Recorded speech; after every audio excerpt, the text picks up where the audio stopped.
하나님 말씀은 이사야서 53장 5절입니다. 그가 찔림은 우리의 허물을 인함이요 그가 상함은 우리의 죄악을 인함이라. 그가 징계를 받음으로 우리가 평화를 누리고 그가 채찍을 맞음으로 우리가 나음을 입었도다. 이사야서 40장에서 55장까지를 제2이사야라 부르고 56장에서 66장을 제3이사야라고 부릅니다. 제2이사야는 포로기 때에 쓰여졌고 제3이사야는 예루살렘으로 귀환 후에 쓰여졌습니다. 이사야 1에서 39장은 이스라엘이 멸망하기 직전 포로로 잡혀가기 전까지의 기록입니다. 제2이사야를 기록한 예언자는 이스라엘의 죄악과 심판에 대해서 더 이상 말하지 않습니다. 제2이사야는 포로로 잡혀온 이스라엘을 위로하라는 하나님의 말씀을 전합니다. 구약성경에서 예언자란 히브리어로 나비라 말하는데 나비 곧 예언자는 두 가지 의미를 가집니다. 첫째는 무엇인가를 알리는 사람으로 특히 자기에게 비롯되지 않은 것을 널리 외쳐 알리는 사람입니다. 예언자는 자기의 견해나 자기 이야기를 하는 사람이 아닙니다. 외부에 일어난 어떤 일에 대해 말하는 사람입니다. 둘째로 예언자는 부르심을 받은 사람, 곧 하나님의 영에게 징발당한 사람을 뜻합니다. 이 둘을 종합하면 구약성서의 예언자는 하나님의 부르심을 받고 자기 말이 아니라 하나님의 말씀을 전하는 사람입니다. 제2사야는 포로로 잡혀온 이스라엘에게 임한 구원의 소식을 전했습니다. 이스라엘은 북왕국과 남유다로 나누어졌는데 북왕국 이스라엘은 먼저 아수르에 의해 멸망당했고 남유다는 기원전 583년에 바벨론에 의해 멸망되어 포로로 잡혀갔습니다. 포로로 잡혀간 유다 민족은 처음으로 자신들의 신앙의 모습이 잘못되었다는 것을 깨닫게 됩니다. 그들은 자신들의 부와 이익을 위해 하나님을 예배했던 것이지 하나님이 어떤 분이신지 진실로 하나님을 알고 예배한 것이 아님을 알게 됩니다. 그들은 처음으로 자신들의 예배가 헛되고 역겨운 일이었던 것임을 알게 됩니다.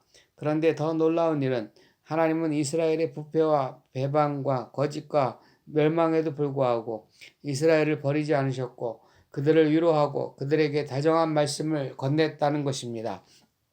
제2이사야는 하나님께서 이스라엘의 고통이나 변화나 회개 때문이 아니라 하나님의 영광 때문에 하나님의 이름 때문에 이스라엘에게 구원을 베풀려 하신다고 말씀합니다. 포로 생활을 하는 이스라엘은 여전히 하나님의 구원의 말씀을 믿을 수 없었습니다. 하나님의 구원의 능력을 알 수 없었습니다.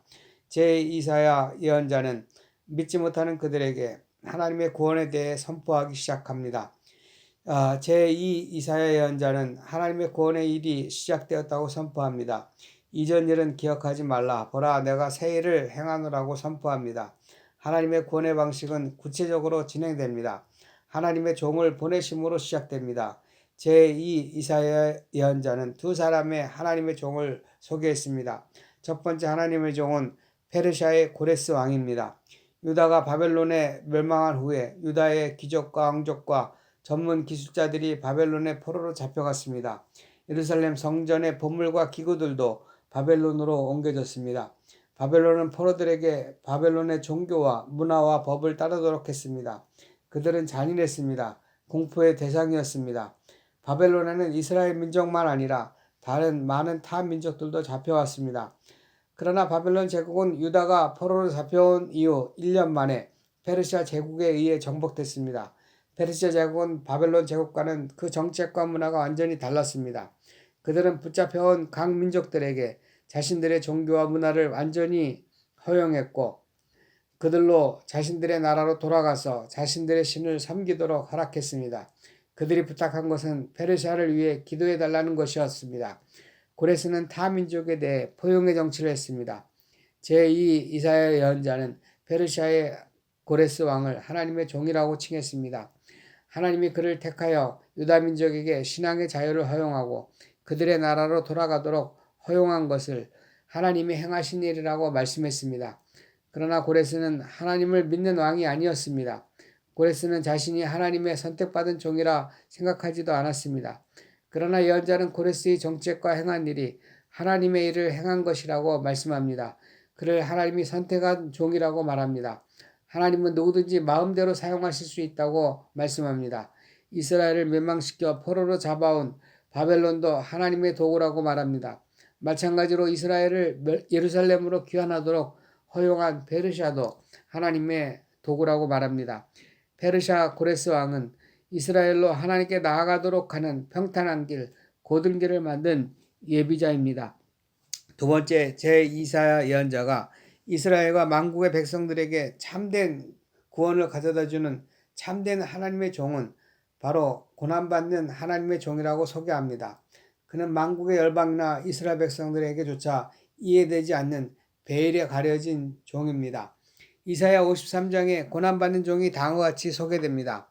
그는 주 앞에서 자라나기를 연한 순 같고 마른 땅에서 나온 뿌리 같아서 고운 모양도 없고 풍채도 없은즉 우리가 보기에 흠모할 만한 아름다운 것이 없도다.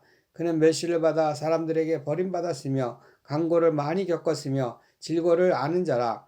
마치 사람들이 그에게서 얼굴을 가리는 것 같이 멸시를 당하였고 우리도 그를 귀히 여기지 아니하였도다. 그는 실로 우리의 질고를 지고 슬픔을 당하였거늘 우리는 생각하기를 그는 징벌을 받아서 하나님에게 맞으며 고난을 당한다 하였노라. 그가 찔림은 우리의 허물을 인함이요 그가 상함은 우리의 죄악을 인함이라. 그가 징계를 받음으로 우리가 평화를 누리고 그가 채찍을 맞음으로 우리가 나음을 입었도다. 우리는 다 양 같아서 그릇 행하여 각기 제 길로 갔거늘 여호와께서는 우리 무리의 죄악을 그에게 담당시키셨도다. 그가 곤욕을 당하여 괴로울 때도 그 입을 열지 아니하였으며 마치 도수장으로 끌려가는 어린 양과 털 깎는 자 앞에 잠잠한 양같이 그 입을 열지 아니하였도다. 그가 곤욕과 신문을 당하고 끌려갔으나 그 세대 중에 누가 생각하기를 그가 살아있는 자들의 땅에서 끊어짐은 마땅히 형벌받을 내 백성의 허물 때문이라 하였으리요. 고난받는 종은 기원전 6세기에 제2 이사야 예언자에 의해 선포된 말씀입니다. 이스라엘 백성들은 이 베일에 쌓인 고난받는 종이 누구인지 알 수 없었습니다. 그들은 자기들 곧 포로로 잡혀온 이스라엘 공동체가 고난받는 종이 아닌가라고 추측했고 이 말씀을 선포한 예언자가 고난받는 종이 아닌가 하고 추측했습니다. 그러나 예수 그리스도의 십자가와 부활의 구원 사건을 믿고 고백하는 하나님의 자녀들은 바로 예수님이 고난받는 종임을 믿고 고백하고 있습니다. 이사야 예언자는 하나님의 종, 고난받는 종이 이스라엘의 참 구원자이심을 선포합니다. 그분은 이스라엘만 아니라 만인을 위한 구원자라 선포합니다.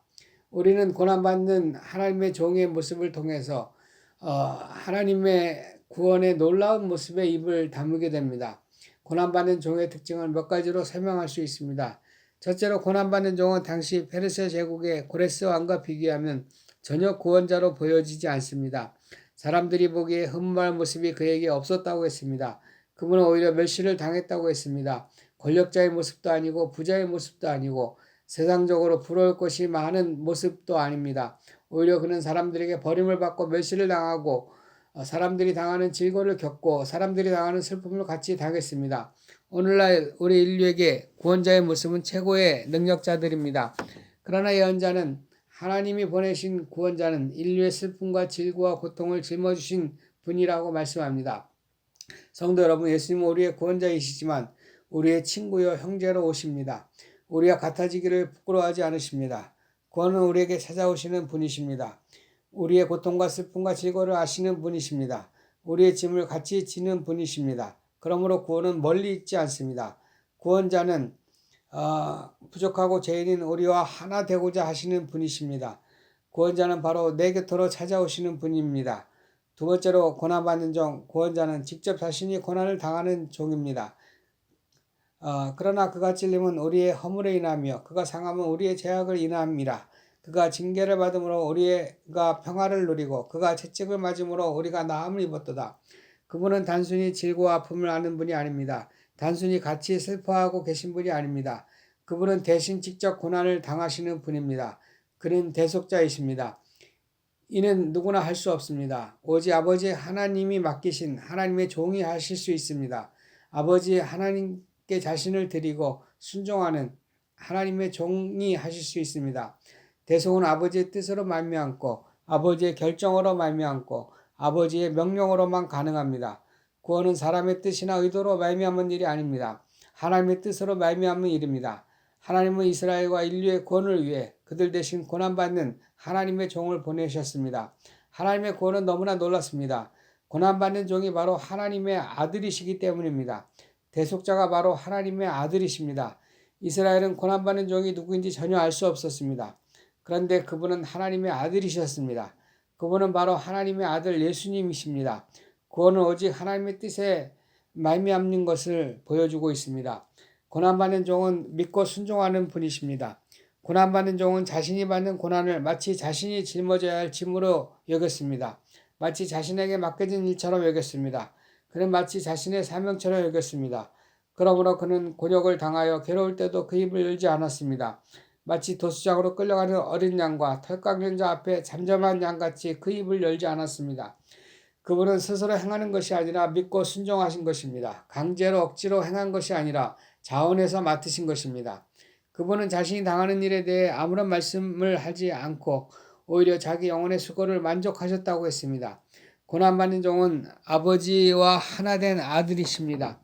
아버지를 사랑하는 아들이 아니라면 어떤 이런 일을 하시면서 만족하실 수 없었을 것입니다. 아들은 먼저 아버지의 영광과 아버지의 이름을 위하여 이 일을 하신 것입니다. 아버지의 뜻을 이루기 위해 이 일을 하신 것입니다. 이스라엘과 인류의 구원은 오직 아버지의 뜻이요 아버지의 이름과 영광을 위한 것입니다. 인류에 대한 구속은 인류는 설명할 수 없는 일입니다. 오직 아들만이 이를 알려줄 수 있습니다. 고난받는 종은 이스라엘만 아니라 모든 인류에게 이해되지 않습니다. 그가 고난받음이 인류를 위한 것이라 누구도 생각하지 못합니다. 여전히 이 신비는 그대로 남아 있습니다. 제2이사야 예언자는 하나님의 구원의 완성이 고난받는 종에 의해서 이루어질 것을 선포했습니다. 그분은 바로 예수님이십니다. 그분은 이스라엘만 아니라 인류를 위해 오신 분입니다. 그러나 이스라엘도 인류도 이를 믿지 않고 있습니다. 그러나 오늘도 그분을 증거하시는 분이 계십니다. 그분은 성령이십니다. 성령의 증거를 믿는 자와 또한 여러분들입니다. 오늘도 하나님의 고난받는 종이신 예수님을 찬송하며 하나님의 구원을 기뻐하시기를 축원합니다.